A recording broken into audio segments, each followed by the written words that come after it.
मौजूदा दौर के गोडसे गांधी के वतन को खत्म कर रहे हैं। मुल्क की सेकुलर अवाम को अब इस मुल्क को बचाना ही होगा, अंबेडकर के आइन को बचाना होगा।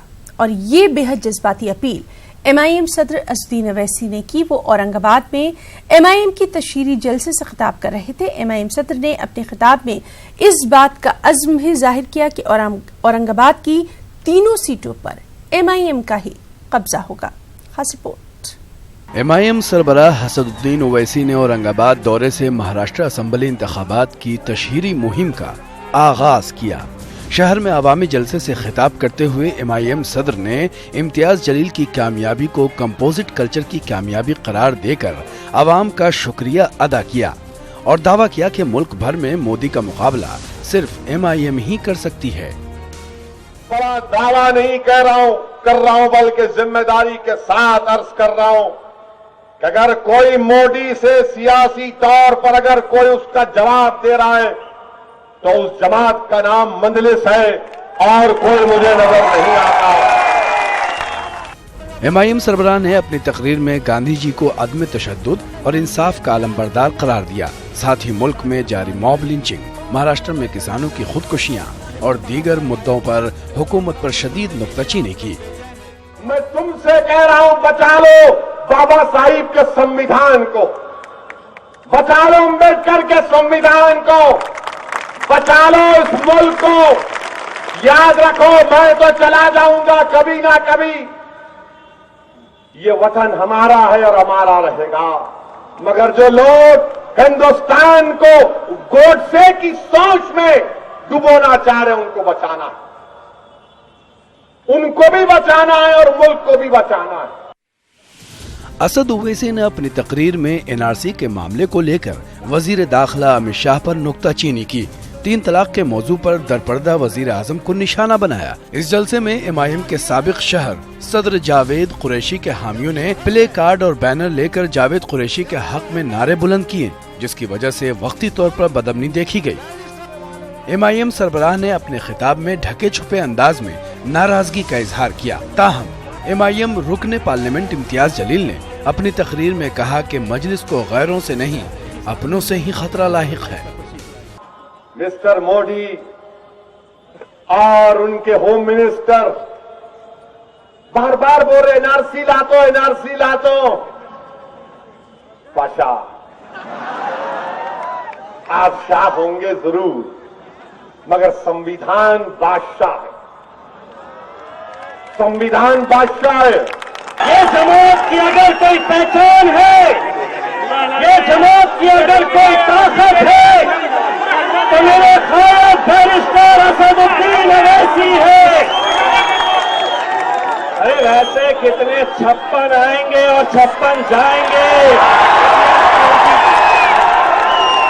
ये आए अच्छे गए, लेकिन 6 फीट 4 इंच का मेरा शेर वहीं डट कर खड़ा है।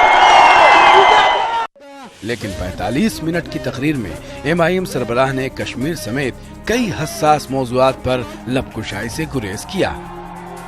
महाराष्ट्र के औरंगाबाद से अजहरुद्दीन की रिपोर्ट। अकोला मगरिब में भारे बहुजन से इमरान पंजाबी और बालापुर से MIM के डॉक्टर रहमान के नामों के ऐलान के साथ ही सियासी हलकों में सरगर्मियां तेज हो गई हैं।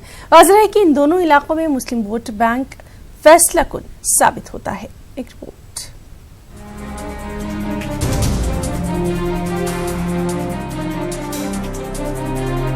अकोला जिला में मौजूद 5 असेंबली इंतखाबी हलकों में 2 मुस्लिम उम्मीदवारों के नामों का ऐलान होने से मुस्लिम समाज में नई उम्मीदें जागी हैं। बालापुर तालुका में MIM की सीट पर डॉक्टर रहमान खान को टिकट दिया गया है। डॉक्टर रहमान खान ने हाल ही में प्रकाश अंबेडकर की पार्टी भारे भोजन से MIM में शमूलियत इख्तियार की है। असदुद्दीन ओवैसी साहब और खासदार इम्तियाज जलील साहब का तहे दिल से शुक्रिया अदा करते हैं। चुनाव में खड़े रहने का मौका दिया और हम पे भरोसा किया। बालापुर की जनता में भी ये रुझान था कि डॉक्टर रहमान साहब ने MIM की टिकट से चुनाव लड़ना चाहिए। आपको यकीन दिलाते हैं कि हम सभी समाजों को साथ में लेकर चलेंगे। उधर अकोला मगरिब से प्रकाश अंबेडकर की पार्टी ने मुस्लिम वोटरों पर भरोसा करते हुए इमरान पंजाबी को टिकट देने का ऐलान किया है। इमरान पंजाबी पेशे से ताजिर हैं और कच्ची मेमन समाज से ताल्लुक रखते हैं। पंजाबी के मुताबिक वो मुस्लिमों के अलावा दीगर तबकों की भी नुमाइंदगी करने की सलाहियत रखते हैं। सबसे पहले तो मैं धन्यवाद देना चाहूँगा बाला साहब अम्बेडकर साहब को। दूसरी चीज़ ऐसी है कि हमारे पास में जो मुद्दे हैं माइनॉरिटीज़ को लेकर के बहुत सारे मुद्दे हैं जो पेंडिंग है। 25 सालों के अंदर में अकोला के अंदर में क्या हुआ है? कुछ भी नहीं हुआ है। वही गड्ढे हैं, वही रास्ते हैं। रास्ते में गड्ढा है या गड्ढे में रास्ता है पता नहीं है। कब्रिस्तान के मुद्दे हैं, शमशान भूमि के मुद्दे हैं, सिंधी समाज के माइनॉरिटीज़ के इतने सारे मुद्दे हैं हमारे पे। कांग्रेस की जानिब से अकोला मशरक में साबिक रियासती वजीर अजहर हुसैन खान के बेटे जीशान हुसैन खान और म्यूनिसिपल कॉरपोरेशन में मौजूदा अपोजिशन लीडर साजिद पठान के नामों पर भी गौर-व-खौज करने की बात कही जा रही है। अगर दोनों में से किसी एक के नाम का इंतखाब होता है तो अकोला जिला से कुल 3 उम्मीदवार मैदान में होंगे। न्यूज़ 18 उर्दू के लिए अकोला से रिजवान खान की रिपोर्ट।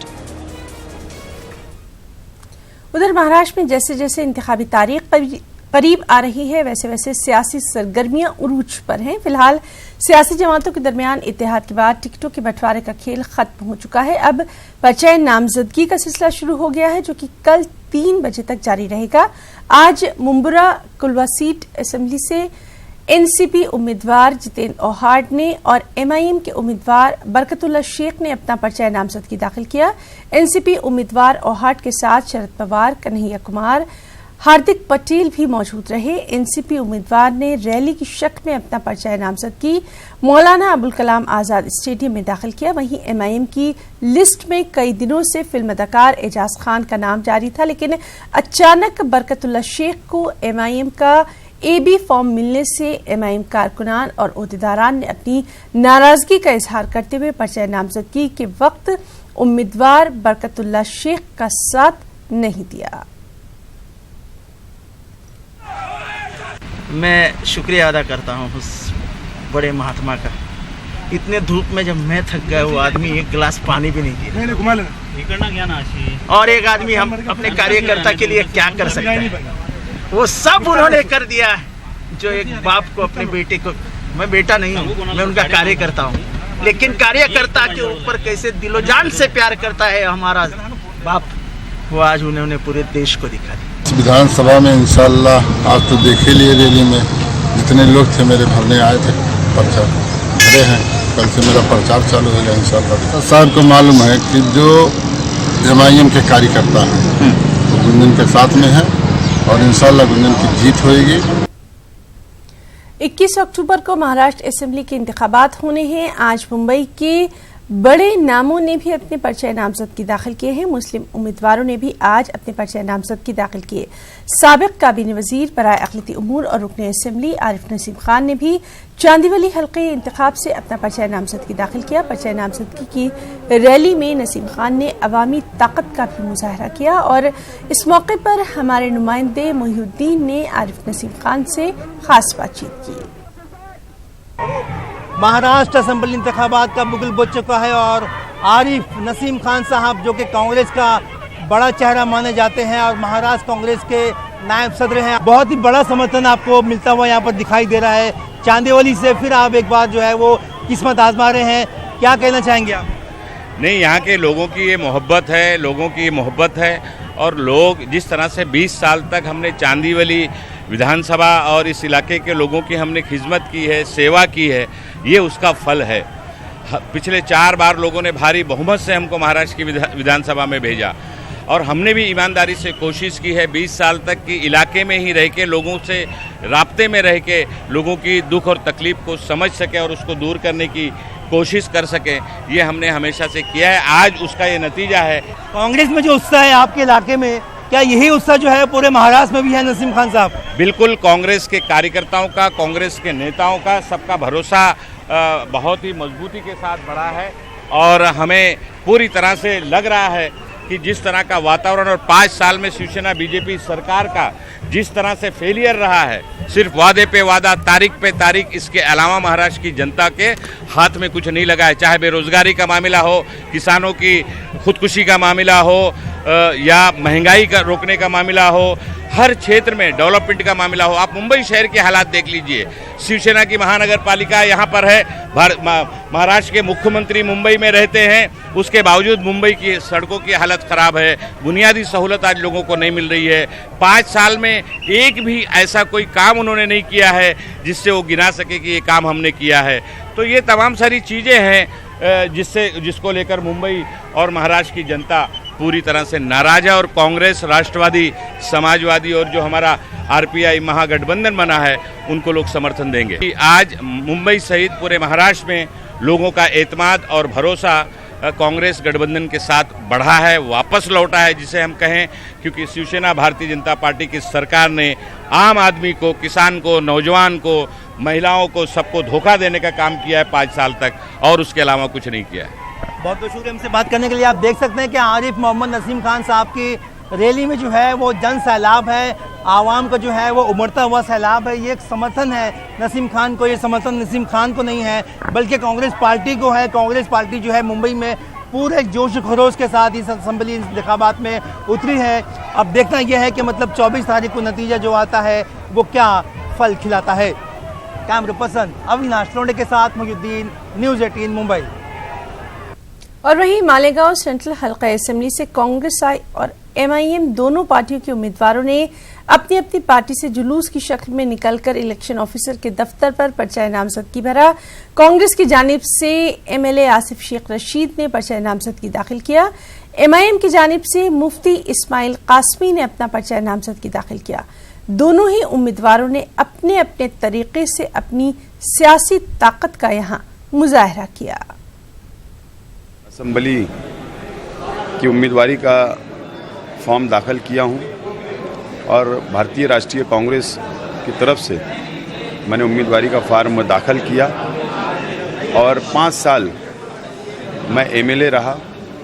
5 साल के अंदर शहर का डेवलप, शहर का विकास, तालीम, पावरलूम, मजदूर, सभी वर्गों को लेकर चला और शहर का विकास किया हूं और विकास के नाम पर ही हम लोग वोट मांगने जा रहे हैं। आज मैंने मजलिस इत्तेहादुल मुस्लिमीन की तरफ से अपनी उम्मीदवारी का फॉर्म सबमिट किया है और आने वाले दिनों में अल्लाह इज़्ज़त और कामयाबी देगा, हमें ऐसी उम्मीद है। और इस मालेगांव बुनियादी सहूलियात से महरूम है। ख़ास तौर पर जो है मालेगांव के जो कच्चे इलाके हैं वहाँ रोड है, गटर है, पानी है, लाइट है, ये सारी सहूलियात नहीं है। मालेगांव में जो बुनियादी सहूलतों से लोग महरूम हैं, उन बुनियादी ज़रूरतों को पूरा करने की हम पूरी कोशिश करेंगे।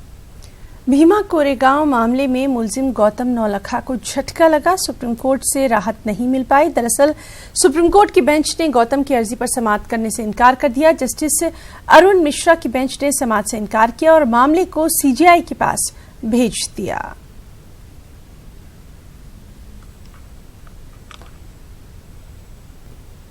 शुरुआत करेंगे अहम मामले से। कर्नाटक के वज़ीर दाखिला बिस्वराज बोम्मई का कहना है कि रियासत में एनआरसी का निफाज हुकूमत के ज़ेरे गौर है। बोम्मई के मुताबिक मरकजी वज़ारत दाखिला से सलाह मशवरा करके इस सिलसिले में आगे की पेशरफ्त की जाएगी। बोम्मई का कहना है कि कई तारकीन वतन गैर कानूनी तौर पर कर्नाटक में मुकीम हैं। इनकी सही तादाद का पता लगाने के लिए कर्नाटक में भी एनआरसी जरूरी है। होम मिनिस्टर के मुताबिक एनआरसी के निफाज के ताल्लुक से 2 मीटिंगें की जा चुकी हैं। बोम्मई ने कहा कि उन्होंने आला ओहदेदारों को एनआरसी के ताल्लुक से कानूनी तफसीलात हासिल करने की हिदायत दी है।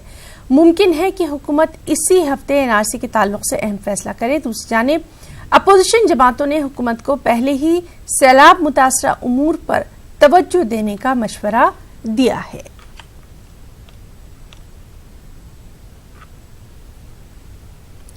मस्जिदों को इबादतों के साथ साथ तालीमी और तरबियत का अहम मरकज़ बनाया जाए।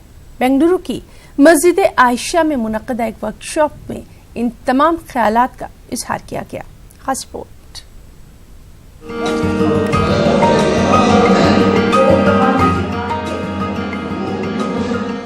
बेंगलुरु की मस्जिद आयशा में मोहल्ले के तलबा और वालिदैन के लिए खुसूसी वर्कशॉप मुनक़िद हुआ। दीनियात सुफ़ा फाउंडेशन के तहत मुनक़िदा इस वर्कशॉप में तालीम की अहमियत, इम्तहानात की तैयारी, टाइम मैनेजमेंट, इस तरह मुख्तलिफ उन्वानात पर माहिरीन ने खिताब किया। मुंतज़मीन ने कहा कि मस्जिदों के जरिए फराहम की जाने वाली तरबियत नौजवानों पर असरअंदाज होती है। 3 घंटे का प्रोग्राम रहता है, तो 3 घंटे के प्रोग्राम में क्या है, फर्स्ट सेक्शन रहता है इंपॉर्टेंस ऑफ एजुकेशन, एक दूसरा जो है बच्चों को मेमोरी स्किल्स इंप्रूव करना है, वो टेक्निक्स है, इट्स एन आर्ट। वो टेक्निक्स हमें हमारे एक्सपर्ट्स हैं, हमारे पास क्या है सर्टिफाइड ट्रेनर्स हैं, वो टेक्निक बोल देती। 3 घंटे के अंदर जो बच्चा जो बरजुबानी याद करता है आधे घंटे में कर सकता है उन्हें, वो टेक्निक उसे हमें बोल कर देती। उसके बाद में इम्तिहान को कैसा तैयार होना, हाउ टू फेस एग्जाम, तो कैसा इम्तिहान को तैयार होना, उसके बाद में करियर काउंसलिंग, उसने क्या कौन सा करियर लेना, क्या पढ़ना, कहाँ पढ़ना, कैसा पढ़ना, क्यों पढ़ना, ये सब बहुत इंपॉर्टेंट है। इस्लाम में सबसे ज़्यादा अहमियत इल्म को दिया गया है, बग़ैर इल्म के आदमी मुसलमान नहीं हो सकता है।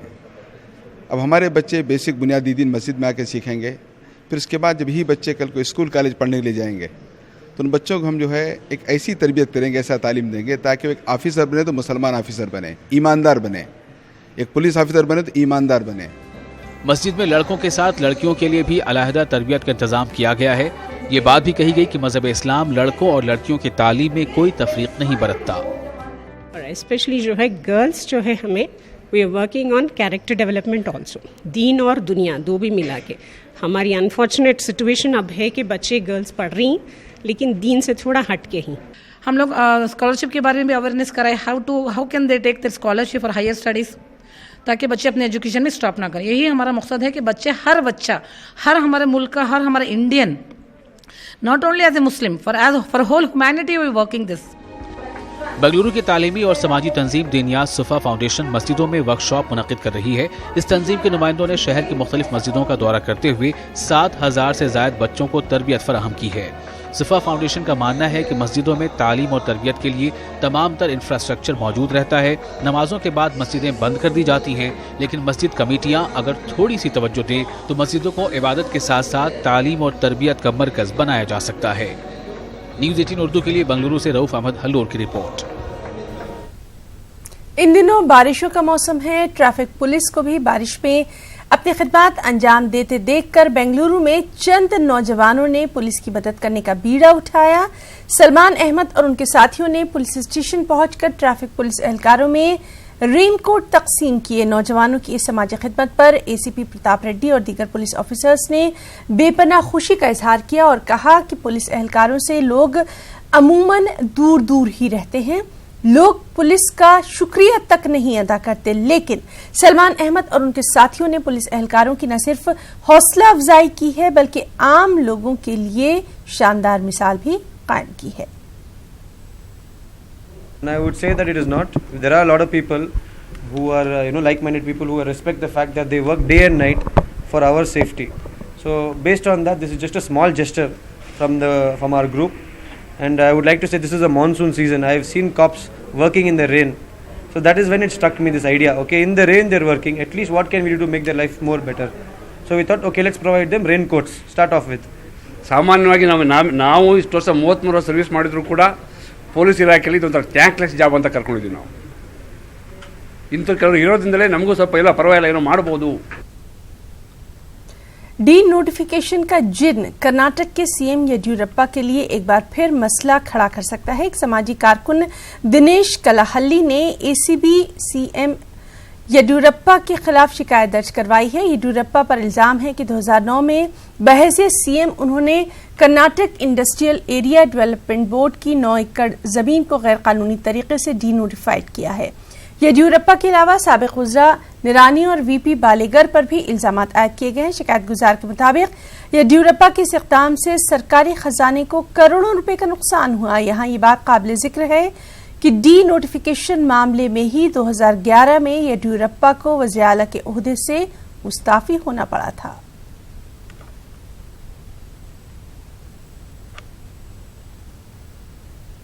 कर्नाटक के रायचूर में गंज मार्केट यार्ड एसोसिएशन की जानिब से संवाद प्रोग्राम का इनेकाद किया गया। इस मौके पर मेहमान खुसूसी की हैसियत से सीनियर कांग्रेस लीडर और साबिक वज़ीर आला सिद्धारमैया ने शिरकत की। सिद्धारमैया ने प्रोग्राम से खिताब के दौरान कहा कि मुल्क में मईशत का बुरा हाल है। नोटबंदी और जीएसटी के बाद तिजारत भी बुरी तरह से मुतासिर है। उन्होंने कहा कि जीएसटी के नाफिज होने के बाद छोटे ताजिरों का कारोबार करना नामुमकिन सा होकर रह गया है। सिद्धारमैया ने जीएसटी के सिलसिले में मरकजी और रियासती हुकूमत से नुमाइंदगी करने का यकीन भी दिलाया। ಉದ್ದಿಮೆ ಬೆಳೀದೇ ಹೋದರೆ ಎಂಪ್ಲಾಯ್ಮೆಂಟ್ ಹೆಂಗೆ ಜನರೇಟ್ ಆಗುತ್ತೆ? ಇವತ್ತು ನೋಡಿ ಏನಾಗ್ಬಿಟ್ಟಿದೆ, ಡಿಮಾನಿಟೈಸೇಷನ್ ಮತ್ತು GST ರಾಂಗ್ ಎಕನಾಮಿಕ್ ಪಾಲಿಸೀಸಿಂದ ದೇಶದಲ್ಲಿ ಏನಾಗ್ಬಿಟ್ಟಿದೆ ಅಂತಂದರೆ ಇವತ್ತು ಅನ್ಎಂಪ್ಲಾಯ್ಮೆಂಟ್ ಪ್ರಾಬ್ಲಮು ಜಾಸ್ತಿ ಆಗ್ತದೆ. ನಾನು ಹೇಳಿರೋದಲ್ಲ, ಇದು ಸರ್ಕಾರನೇ ಕೊಟ್ಟಿರ್ತಕ್ಕಂಥ ಅಂಶಗಳ ಪ್ರಕಾರ 42 ವರ್ಷಗಳಲ್ಲಿ 6.1% अनएम्प्लॉयमेंट ग्रोथ ಆಗಿರಲಿಲ್ಲ। गुलबर्गा MP डॉक्टर उमेश जाधव और चितापुर MLA प्रियंक खरगे के दरमियान ताल्लुकात में अभी भी कशीदगी देखी जा रही है और इसका नजारा दिशा मीटिंग में भी देखने को मिला। DC ऑफिस में मुनक्किद की गई मीटिंग में दोनों लीडरान के दरमियान लफ्जी नोकझोंक देखने को मिली। जूनियर खरगे ने मनरेगा के मुआवजे और सैलाब के मामले पर मरकजी इमदाद के मामले पर बीजेपी MP डॉक्टर जाधव को घेरने की कोशिश की। इसके अलावा कई और मौजुआत पर भी दोनों लीडरों में तू मैं देखी गई। प्रियंक खरगे साबिक वजीर और साबिक MP मल्लिकार्जुन खरगे के बेटे हैं। गुज़िश्ता इंतखाबात में जाधव के हाथों ही खरगे को हार का मुंह देखना पड़ा था। ಕ್ಯಾಬಿನೆಟ್ ನ ಡಿಸಿಷನ್ ಅದಕ್ಕೆ ಇವತ್ತು ಕಲಬುರಗಿ ಜನ ಬದುಕಿದ್ದಾರೆ, ಅದೇ ತಿಳ್ಕೊಳ್ತಾವು. ಸುಮ್ಮನೆ ನೀವು ದೊಡ್ಡವರು ಚಿಕ್ಕವರು ಯಾವಾಗಲೂ ತಪ್ಪಾಗುತ್ತೆ. Yes, because I was there in cabinet, I fought for it. That is why we have got 800 crores. It is duty for you to do that. No, you are mistaken. I am not duty bound for Manrega. No, I am not duty bound. No. Central government is duty bound for you are a representative of this place. Yes, that is why I have done it. ನನ್ನ ಆಗ್ರಹ ಇಷ್ಟೇ. ನಾವು ಇಲ್ಲಿ state government ನಲ್ಲಿ ಹೆಂಗ್ ಮಾಡಿದ್ರಿ, please protect us there ಅಂತ ಹೇಳ್ತಾ ಇರೋದು ಅಷ್ಟೇ. We have got capacity to protect that. 2 अक्टूबर को मुल्क भर में स्वच्छ भारत अभियान मनाया जाता है। स्वच्छता के लिए शऊर बेदारी प्रोग्रामों का भी खास इनेकाद किया जाता है, लेकिन क्या वाकई में स्वच्छता मिशन कामयाब हो रहा है? इसका गुलबर्गा में जायजा लिया हमारे साथी जवाद मीर ने। तो आप देखिए हमारी ये रिपोर्ट। मुझे इजाजत दें, आदाब।